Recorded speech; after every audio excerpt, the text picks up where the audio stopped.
এক কৃষকের ঘরের চালে দুইটি টুনি খড়কুটো দিয়ে বাসা বেঁধেছে। বাসার ভিতর তিনটি ছোট ছোট ছানা রয়েছে।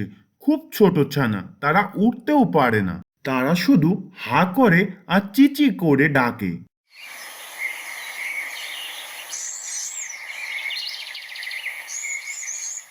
সেই কৃষকের বাড়িতে ছিল মোটা কেদো একটা বিড়াল। বিড়ালটা ছিল খুবই দুষ্টু। সে খালি ভাবে টুনটুনির ছানা খাবে। একদিন বিড়ালটি ঘর থেকে বের হয়ে টুনটুনিকে বলল, কি করিস রে টুনটুনি?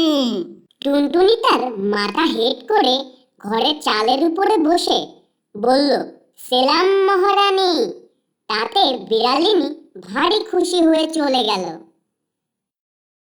এমনি সে রোজ আসে। রোজ টুনটুনি তাকে পেন্নাম করে মহারানী বলে, আর সেই কেদো বিড়ালটি খুশি হয়ে চলে যায়। এখন টুনটুনির ছানাগুলি বড় হয়েছে, তাদের সুন্দর পাখা হয়েছে।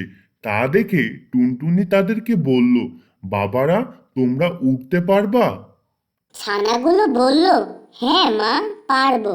তখন টুনটুনি বলল, তবে দেখ তো দেখি, ওই গাছটার উপরে গিয়ে বসে দেখা আমাকে। ছানাগুলো তখন উড়ে গিয়ে পাশের একটি গাছের ডালে বসে দেখালো তার মাকে। টুনটুনি তার বাচ্চাগুলোর উঠতে দেখে হেসে উঠল আর বলে উঠল, এবার বজ্জাত বিড়ালটি আসুক, বিড়ালটিকে সারা জীবনে এমন একটি শিক্ষা দিব। এর খানিক বাদেই বিড়ালটি এসে বলল, কি করিস রে টুনটুনি? তখন টুনটুনি পা উঠিয়ে লাঠি দেখিয়ে বলল, দূর হ লক্ষ্মী ছাড়ি, পাজি বদমাইশ হতচ্ছাড়ি বিড়াল। এই কথা বলেই টুনটুনি ফুরুত করে উড়ে পালালো। পাজি বিড়াল তখন দাঁত খিচিরমিচির করে চালের উপরে উঠতে গেল, কিন্তু তার আগেই টুনটুনি পালিয়ে গেছে। বিড়ালটি চালের উপরে উঠতে না পেরে নিচে ধপ করে পড়ে গেল।